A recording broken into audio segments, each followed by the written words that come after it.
the future of immunology does lie in our environments and our food.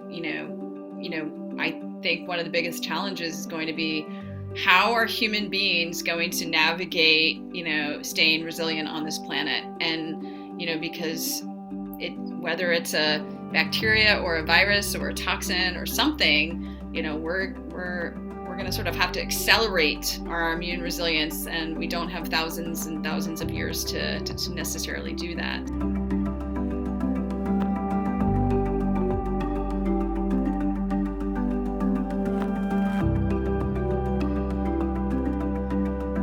Here we are again, Big Bold Immunity Podcast. And as we've established a precedent, once again, we've got an incredible opinion leader to help guide us through a portion of this broad story of the immunity, which covers and cuts across so many different topics. But this one is related to personalization of immunity through immunotypes. And we have an expert, Dr. Heather Moday, who will be sharing with us her extraordinary insights as an immunologist, allergist, and her new book that talks about this personalization of immunity. So here we go with Dr. Moday. Well, here we are at this favorite time for me, which is our Big Bold Immunity Podcast. And we've been so fortunate to have some extraordinary minds, personalities, committed individuals on our podcast, but we're not going to be failing to accomplish that goal again, this issue. We have an incredible, skilled individual with a vision for immunity that I think you're all going to benefit from, Dr. Heather Moday. Heather comes with a background as both a board-certified allergist immunologist. I found in reading her book, which we'll be talking quite a bit about, now being released, the Immunotype Breakthrough, that she actually did lab work early on and kind of got her thinking about medical school with Bruce McEwen at Rockefeller, a good colleague and friend, a person I've interviewed in a number of podcasts over the last 30 years. And as you probably know, the father of the term allostasis that we've talked a lot about, and his book, which was written now probably 20 years ago, called The End of Stress as We Know It.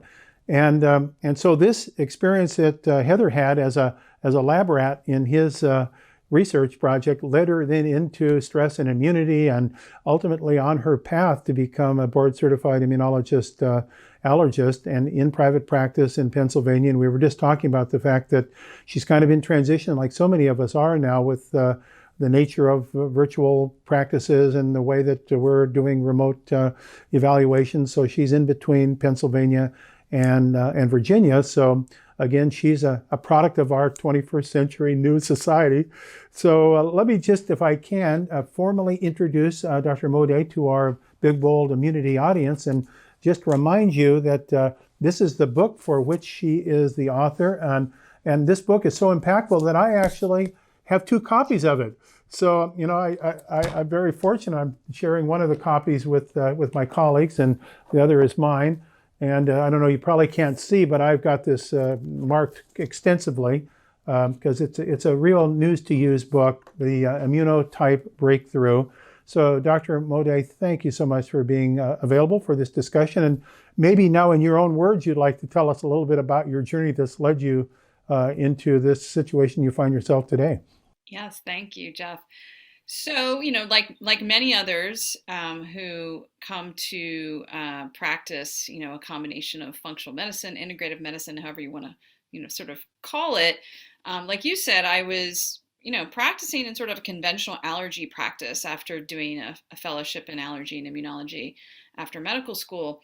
And, it was satisfactory, but I think that I was a lot more curious and a lot more interested in finding out why people get sick. And I felt that I wasn't really using all the, using all the tools in my toolbox, and then I needed more tools. So, I started to get curious about the role of things like nutrition. And of course, as you mentioned, I had this sort of glimmers of memory of studying the effect of stress on the immune system. And, I didn't really think that I was applying a lot of what was out there and what needed to be addressed with my patients. So I sort of took off and did a fellowship with, Dr. Andrew Weil at his program in Arizona, and then stumbled across functional medicine, and went to the AFMCP meeting back in, I guess around 2010 or so.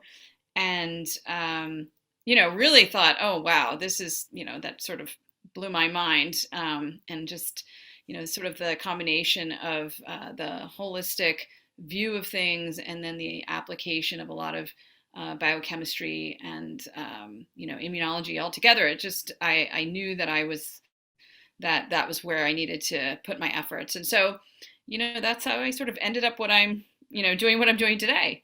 Well, the byline of your book, I think, is a kind of a manifesto for everything that we're trying to do in this age where the immune system is kind of reigning supreme. Certainly, SARS-CoV-2 has kind of got us all interested in immunity. So the byline is your personalized plan to balance your immune system, optimize health, and build lifelong resilience. Now, that is a powerful manifesto, and so maybe even a promise.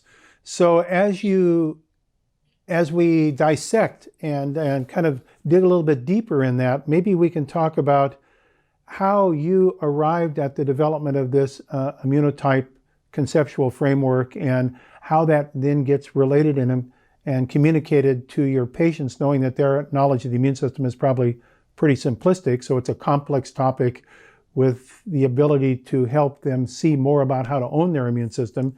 So how do you kind of logically take all that you know and get it compartmentalized down where it becomes patient friendly? Yeah. Well, and that it is a hard thing to do, given that the immune system is extremely complex and I think for most people, very sometimes really confusing. So I think that you know I had so many clients, like many people have, coming in talking about different disease processes or symptoms that were connected to immune dysfunction. So, autoimmunity, obviously, a large part of my clientele is people with autoimmune disease or people who haven't been diagnosed but have symptoms that sound like autoimmune. And then, of course, chronic GI issues, chronic allergies, people who are just inflamed, right? They have all sorts of, cardiovascular disease, other diseases, diabetes, lifestyle problems, obesity. And so, and people would always ask me, what can I do to make my immune system healthier? What can I do to boost my immune system? And so, this concept of obviously the immune system being at the core of all of these sort of malfunctions made me start to think, well, it's not that simple. It's not as simple as saying, let's just boost your immune system. I mean, everyone can take vitamin C. There's nothing wrong with that. There's lots of things that I talk about even in the book that probably apply to most. But I started really thinking about, what is different within these patients that make their immune system work the way they are. Like, what is actually making someone's immune system or start to attack its own tissues or start to have reactions that are atopic or allergic. And there's lots of different things that go into that. We know that inflammation is at the core of most of those things, but we also know through looking at immunologic reactions that it's a lot of what's going on at the level of the T cells and the B cells and the cytokines. So that's, what cytokines are doing really starts to give you symptoms, right? What certain T cells are doing and what cells that they are then recruiting, whether it's macrophages, neutrophils, et cetera, is really at the heart of what starts to create this like phenotype or personality or what I described as an immunotype. So and there is a lot of data looking at, how we can dampen cytokine responses, how we can dampen helper T cell reactions. So that's sort of what got me going. And I really started to do some research and do a lot more learning. I went back and hit the books myself. And and so the premise was sort of born. Well, you've right there laid down some really important tracks that I want to follow on here. Let's first talk about this concept or this word that we hear so frequently being used, particularly recently with SARS-CoV-2, and that's boosting the immune system. And you have some really strong words or strong narrative about the use of the word boost. So maybe you could give us your impression of boosting the immune system, because I think that's an interesting feature set of which I, by the way, totally agree with in terms of the way you've described it. Yeah, and I mean, maybe it's a semantics thing, but for me, when we think of someone who might be already overreactive or overinflamed, or their immune system is moving too far in the wrong direction, you don't really want to boost it any further that way. So really what you want to do is bring it back to a more of a baseline. You're almost wanting to calm it down. For example, in the case of allergies and autoimmune disease, I mean, in conventional medicine, right, we're just squelching it. We're giving those diseases steroids and monoclonal antibodies, which of course may not be the best option either. But we know that there are ways that you can do that more subtly without hitting people with such a big, you know, pharmaceutical bomb, that you can sort of bring people back into a balance. And so I don't love the idea of boosting. I do sometimes use the word. And then there are certain people who do need to boost, like the people who have maybe a weakened response. They either don't have great antibody formation, maybe their killer T cells aren't really, very active. Those are the people who might need a little bit more help in that department. So, I just said, I wanted people to think of their immune system as being very multidimensional rather than this like very black and white dichotomy. Yeah, I think you've done that beautifully in the book. It really establishes that domain of understanding. And I think that there is part of that which ties again to one of the quote promises of the book, which is lifelong resilience. Because if you go back to your description of the way immunologists or rheumatologists treat certain autoimmune diseases using these hard-hitting monoclonals that completely damp out things like tumor necrosis factor alpha activities, that doesn't build resilience. Right. Right. That's dampening resilience to the expense of trying to crisis intervene on a dysfunction. So that's very different than what you're discussing as it relates to resilience in your book. And maybe you want to take it from there again as to how you see resilience being built through the identifying of your four immunotypes and then a more personalized intervention. Right. I think, and I talk a little bit about, I really dedicate a whole chapter on inflammation, but, I think that's a good place to start, is that inflammation is not a bad thing. Inflammation is absolutely necessary and wonderful and life-saving, right? So we don't want to completely dampen that response. And like you just mentioned, some of the tactics that we use in the modern pharmacy, for example, high-dose steroids or some of the monoclonal antibodies that interfere with cytokines, really do that. And so, those patients are often at risk for not being able to respond to certain types of bacteria, or maybe have a lessened response to going after cancerous cells.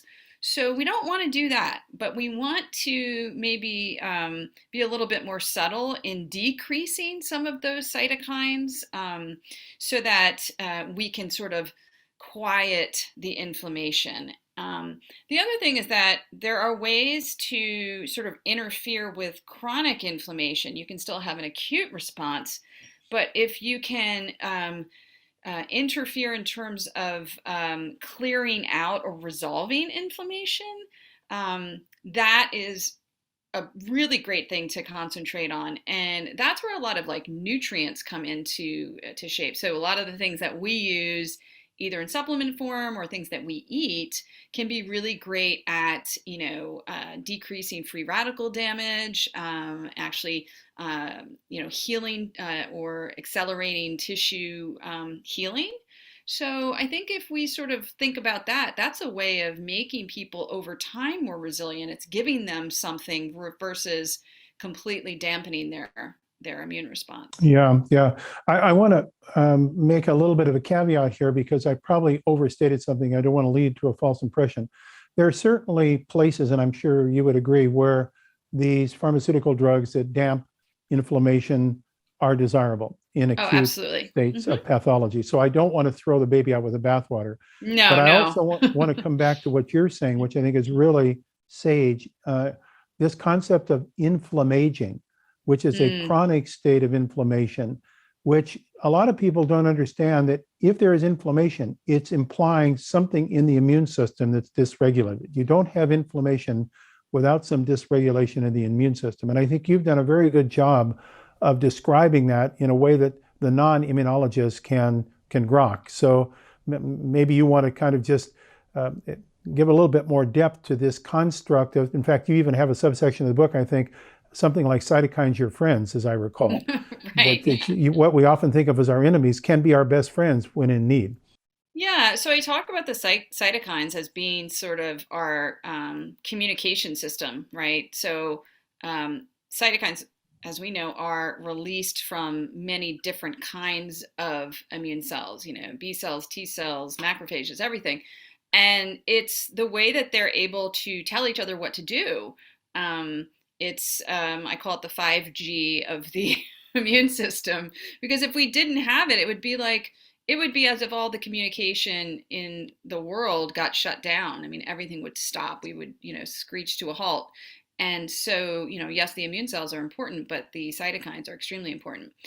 And we do need, certain cytokines to go after, to signal, say, certain cells to go gobble up virally infected cells, to tell neutrophils to come in and swallow things up.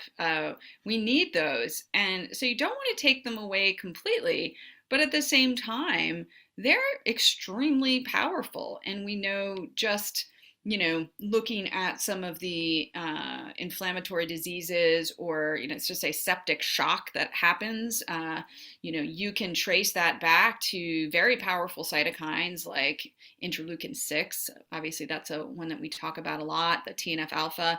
So you don't want to have those go off on a wild spree either. They have to sort of be regulated, but they're very, very important.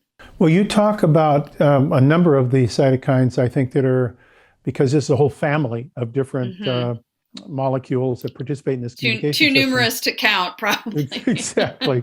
But one that you bring up, which has lately been in the news, and I think it's very interesting because it ties into our gut immune system so closely, and that's IL-17. Maybe you can say a little bit about that emerging story, because I think that's a fascinating connector into some of the things that we've been talking about, as the gut immune system, systemic immunity, and so forth. Yeah, so interleukin 17 is released by a T helper cell. So, sort of a subtype of all the T cells. And there's actually more than the ones that I talk about in the book. I just, the big ones, right? So Th1, Th2, T regulatory cells, and Th17. There's a few others, but Th17 is really important for fighting infection. However, it's very tissue destructive. The T cells that release the IL-17 is very tissue destructive. And, so when we're trying to fight, let's say, infections in the gut or infections elsewhere, we can get into this cycle of damage by these, very destructive cells and cytokines, which then recruits other cells to come in and try to resolve. And it can be this, sort of ongoing smoldering inflammation. And what's interesting with, IL-17 is, for a long time, we thought, or researchers thought, that autoimmune disease was primarily driven by the activity of the Th1 helper cell. And actually, they found that not to be true. And it's something that people still talk about, but it's really the Th17, and IL-17 is one of the cytokines that's released from that particular cell. So it is something that I think, is a great target, trying to sort of ameliorate in terms of lessening autoimmune destruction. So you've done a really great job, I think, of laying out that the objective is to try to get a person into resilient immune balance. That, it seems like, the takeaway from and doing so through kind of rejuvenating the immune system, regenerating the immune system's full pluripotential, or its ability to be resilient. And that then ties to what you've identified as these four immunotypes, because each one has an individual personality or characteristic. So maybe you can tell us now about your four immunotypes and how they help differentiate the phenotype of the individual. Sure. Yeah. So, looking at both how people present with both diseases or symptoms, and then also what you can often find at the cellular level, although, we don't always have the ability to look into this. I mean, there are some labs out there that you can sort of do this immunophenotyping. Um, but the four types are sort of smoldering. So I consider this to be a person who has a lot of inflammation ongoing, but maybe doesn't have autoimmune disease or allergies necessarily as their predominant problem. Um, then there's people who have a misdirected, but I call it misguided immunotype. And these are people who have autoimmune disease primarily. Their immune system has lost the tolerance of their own cells. And they can have a real mixture because these people can have allergies. They can have some of the activity that you would see in someone with allergies, but their primary issue is this autodestructive activity that's going on. It is often triggered, though, by underlying infection. So that is important to know as well. And then there's the hyperactive. So the difference here is that these people tend to have allergies. They're atopic, they have asthma. They often have a lot of histamine production because of mast cell degranulation. They have a lot of this Th2 activity going on. And then there's the people with a weak immunotype. And these are the people who fall into that category who need boosting. They may not have allergies. They may not have, problems with autoimmune disease, but they get everything that comes around. They have trouble clearing infection. They might have had exposure to things that have injured or weakened their immune system in the past. So they sort of are a little bit different. So these are sort of the four immunotypes, and then there's different things that you can do to support each one. So in your book, you again do a very nice job of kind of demythologizing a very complex topic of understanding the basic components of the immune system. So we've got this innate system, this ancient system that goes way, way back to early organisms. And then we have this adaptive immune system that produces these antibodies. And then we got this T regulatory system that kind of intercommunicates between the two. Maybe you could help us to understand how those different components of the immune system relate to these immunotypes. Yeah. So, in terms of our innate immunity, and that includes even our barrier, right? Our skin and our mucus lining, in our respiratory tract. And we often don't think about that. And even some of the antibodies that hang out there. And there are, as you said, some cells that don't require, necessarily previous knowledge of an invader. They recognize these, sort of patterns on the surface of microbes. And they don't have to know specifically really what it is. They just know it's bad, right? So these are like the bouncers of the immune system. They come in, they're constantly in surveillance. Macrophages, the phagocytic cells, the things that can come in and engulf. That is part of our innate system.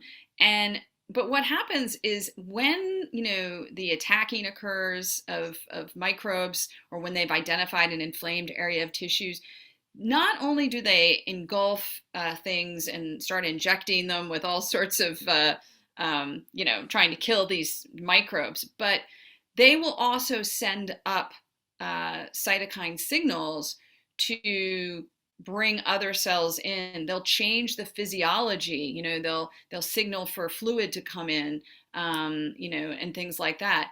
But also they act as go-between. So macrophages and dendritic cells in particular are the antigen presenting cells, and so they sort of link. They're like the link between this sort of innate system and our more adaptive cells. And so they then, of course, courier to T cells and say, hey, this is what we got, this is the problem.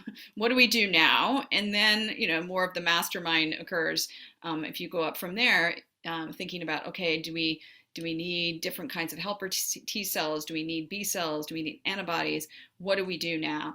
And so it's really this, two main arms, but they're connected, very much so. So one of the connectors, only one, it's not the only one, is the thymus gland. And I know you speak about some of the activities of the thymus gland. You think its connection actually into a hormone, neurohormone produced by the pineal gland, which is melatonin. And so how does this work into your immunotype concepts in terms of balance versus imbalance? So, obviously our thymus gland produces our T cells. That's how the T came about, right? Thymic. And melatonin is so interesting because, for the longest time, even myself, way back in the day, thought of melatonin as being just a sort of a sleep hormone. I knew it was involved in the circadian rhythm, and I knew it was, it was definitely suppressed by light and increased with dark. But I didn't really understand how important it was in terms of how our immune system works. Because when we sleep, when we go into a sleep cycle, or when we're getting ready for bed, our melatonin starts to increase as our cortisol starts to decrease. And cortisol is actually it's very anti-inflammatory. So what that allows us to do is as melatonin goes up, it actually allows our immune system or immune cells to become a lot more active. And most people don't think of their sleep time as a time that their immune system is necessarily active. Everybody just thinks they're asleep, but it's actually really important. And this is one of the reasons why sleep is so important. And that, especially when melatonin is at its highest, which is usually in the earlier part of the evening when we have more of the deep sleep cycles, we actually have a lot of activity going on. We have a lot of cytokine activity going on. We have antibody formation going on. We have a tendency to have fever at night because of this as well. So yeah, I think that connection between our immune system and sleep and melatonin is, if people understand that, I think they'd be more likely to make sure they're getting their sleep. Well, you do a magnificent job in your book. There's a chapter on sleep as one of the pillars for immune restoration. And I think you really do a good job in kind of covering that complex topic and circadian rhythms and how routine cycling of our sleep is so important. So I want to compliment you because that is a complicated technical subject, but I think you've done a very, very good job in bringing that in. And I think, as I recall, you even refer to psychoneuroimmunology in that particular, maybe it's not that specific chapter, but it's in that region of the book. I go do. back, I talk about it in the stress chapter. Yeah, and I go back to Candace Pert and obviously to Dr. McEwen as well. So there is this web of knowledge that reminds us that the immune system is everywhere. And you do a good job. It's not just floating around in our bloodstream waiting for viruses or bacteria. It's 24-hour omnipresent in all organs and tissues doing all sorts of things. I think that's what you take away beautifully from your book.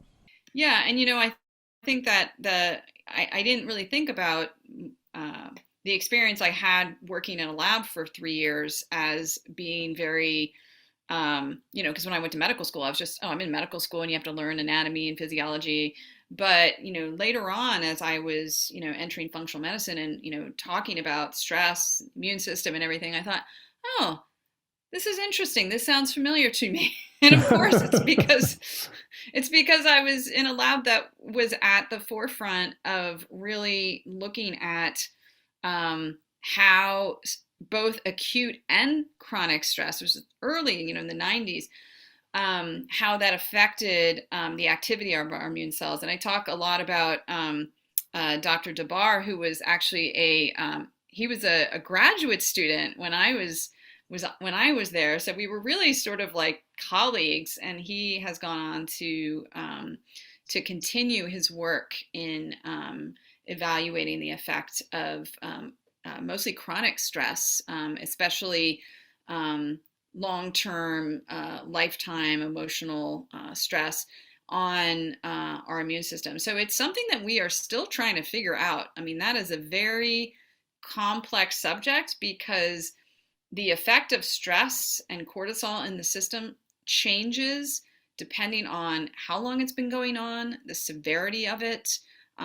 We have, literally stages. So fascinating. There's another part of your history that is very interesting. About the same time with Dr. McEwen, maybe a little bit later in chronology, the discovery of leptin from the adipocyte was made. That happened And while I was there, actually. I Yes. thought it probably was because that is also, we said, well, leptin, that's an appetite related hormone, but actually it's also an immune active hormone.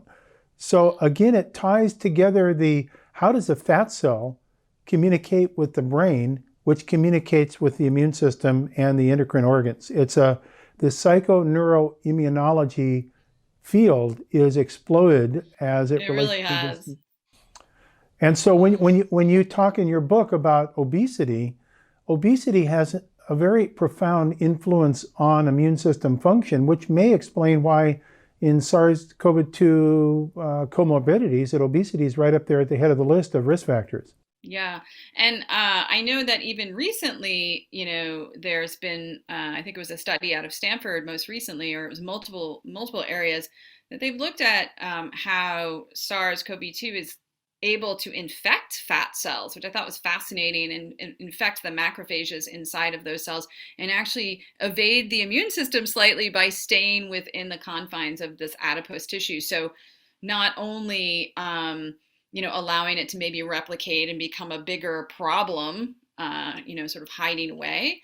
But as you said, the impact of just obesity on someone's cardiovascular system, on their liver, on all of their hormones, makes it harder for their immune system to necessarily mount a great response because it is already sort of distracted dealing with this inflammation.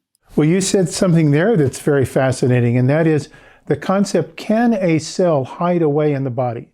And the answer is probably no, that there are probably receptors, again through immune signaling and nervous system signaling, that are telling somewhere at a distance, hey, by the way, there's something that's trying to hide away here, but it's not supposed to be there.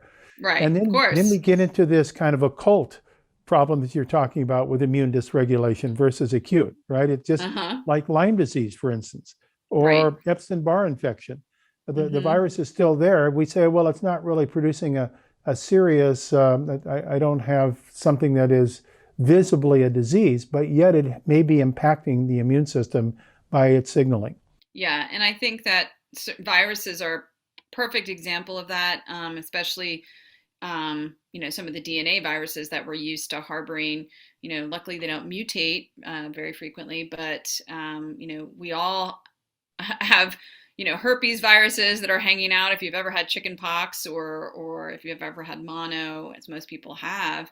But the question is what are the circumstances by which those viruses are able to then become stronger, to sort of escape their confines and then start causing problems again.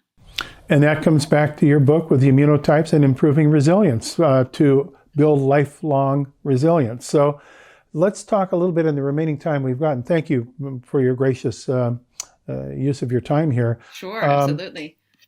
I'd like to talk a little bit about the interventional approaches without getting into deep in the Sure. weeds, because people can get your book and read more detail.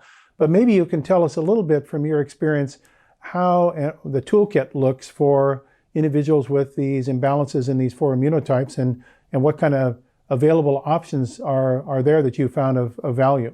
Yeah. So, one of the things, obviously there's sort of five pillars that I talk about: nutrition, attending to the gut, and to the, related immune system, and then stress management, sleep, and environmental toxins. And certainly, all of those areas are areas that we really, really need to everybody should probably attend to. However, if I had to sort of pick a few, there are, obviously, say someone has a lot of inflammation and they sort of fall into this primarily a smoldering immunotype.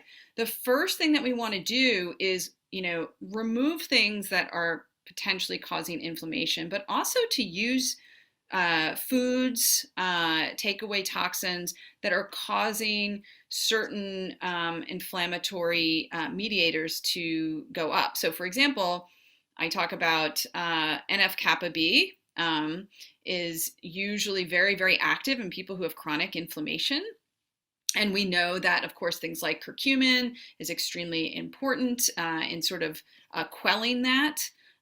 We also know that the downstream products of omega-3 fatty acids, so these sort of specialized pro-resolving mediators, really important too, and can help resolve inflammation without actually stopping it from occurring. So that's another thing that I really love to use for those people. And, people who have sort of a hyperactive immunotype, as I said, they tend to have a lot of this helper Th2 dominance. And so they tend to be very sensitive to toxins in their environment. So I always try to focus on cleaning up their environment first as like a good thing to do. And then using things that can quiet that Th2 response. So I'll use things like quercetin is a great thing. The people with a misguided immunotype, they are the most complex because they often have many things going on, different directions. These are the people I really work on gut health as a very primary thing. I look for food sensitivities. I'm looking for, the health of their microbiome, intestinal permeability, and also the presence of something that might continue to be triggering them. So infections, whether it's viral or bacterial. And definitely making sure those people always do elimination diets. And then there's a couple of nutrients that I really focus on with those people too. And, I think that with a weakened immunity, like I said, those are the people that you need to boost a little bit more. So I may tend to use some of the medicinal mushrooms. I love astragalus root for them. But anything that can sort of almost increase some of the pro-inflammatory cytokines, because I think they can be really helped by that too. Yeah, I recall you also talk about the power of some of these adaptogens that have multiple kind of bioactive components, like Withenia somnifera or ashwagandha, Indian ginseng. So what class would that kind of an adaptogen fall in from your experience? I think almost everybody, although ashwagandha, it can upregulate Th1 activity. So sometimes you have to be a little careful with it. It depends on the person. If they're really inflamed, maybe I wouldn't use that. And then the other thing is with ginseng, which I love too. I may not always use that in someone who's maybe more inflamed. Sometimes some of my autoimmune clients, I wouldn't use that. But a lot of people can really benefit from, for the most part, if they're very stressed. I find that they do really well with some of the more calming adaptogens. I love lemon balm. I use that a lot. Magnolia, I use that a lot as well. So there's, you have to be a little bit, I don't want to say careful, but, look into the pros and cons of using adaptogens. But for the most part, they are adapting, right? So it's not like you're giving someone like this really strong compound. And so most people do really well with them. Yeah, I think you did a really great job of, again, talking about the symphonic orchestration of the immune system using these different kind of modulators of the different immunotypes. One of the interesting things that I think is emerging is that these polyphenols, the flavonoids you discussed, like resveratrol or quercetin or curcumin, there are literally thousands of different members of these families of polyphenols in their foods. But, we have thought of those historically as antioxidants, as if they soak up free radicals and oxygen radical. But I think we're starting to recognize that's a very simplistic and probably erroneous way to think about them because, quite honestly, our immune cells need oxidation. That's how the so-called Klebanov reaction that is in the macrophages is really related to the release of oxygen radicals in the form of hypochlorite that kills by chemical warfare. Sure. So we want controlled oxidation, but we don't want bystander injury. And so I think what we're learning, and you kind of allude to this in your book, is that these polyphenolic compounds from plant foods, these phytonutrients, modulate specific pathways or networks that are regulating gene expression associated with these different pro-inflammatory mediated processes. And so it's more like targeted network pharmacology than it is just generalized antioxidants. These have different personalities, these flavonoid molecules. Yes, I think an entire book should be written on polyphenolic compounds and the different ways that you can use them, because you're absolutely right. It's there's not enough studies, but we do have some, which is great, especially for some of the more well-known ones like the EGCG, and of course resveratrol, like you said. So I think, hopefully this is going to be a future boom in business and technology. Is how can we even increase the amount of polyphenols in foods? Like that would be a great thing, right? How can we make them more potent, or how can we get people to just get more of them in their diets on a regular basis? Well, for the sake of just putting a plug in, that's exactly what Big Bold Health is up to. We're the first people to bring Himalayan tartary buckwheat back to life here in the United States, which is the highest density of immune modulating phytochemicals of any plant food. Yes, and I've been watching your work. It's been fascinating, really fascinating. It's really interesting because we just have completed this growing season a variety of test plots of different mycorrhizal soil inoculants to see what impact that has on gene expression of these phytochemicals. And lo and behold, we now believe that soil health has a lot to do with how many of these phytochemicals are produced in the seed of these hard tartary buckwheat plants. And then how that then interrelates with systems influence on immune cell function. That's the focus of where we're going, because we think there's an orchestration of these working as partners, not just one at a time. It's a synergy that you don't get by just thinking of these as one molecule working at a time. So, as you said, this is a whole robust, rich new future ahead that will give us hopefully new insight and new tools for specifically tailoring immunotype intervention. And I think your book is a leader into that field. It's the way to introduce this extraordinary new frontier in immunology, and I guess we call it functional immunology. So, Dr. Heather Moday, I can't tell you how much we appreciate all your work, your fluency, your dedication, and of course, making this accessible to all these readers. So, well, thank you. It was my pleasure, and I really appreciate you having me on, because obviously, hearing from you, you're such a leader in functional medicine, and I think that the future of immunology does lie in our environments and our food.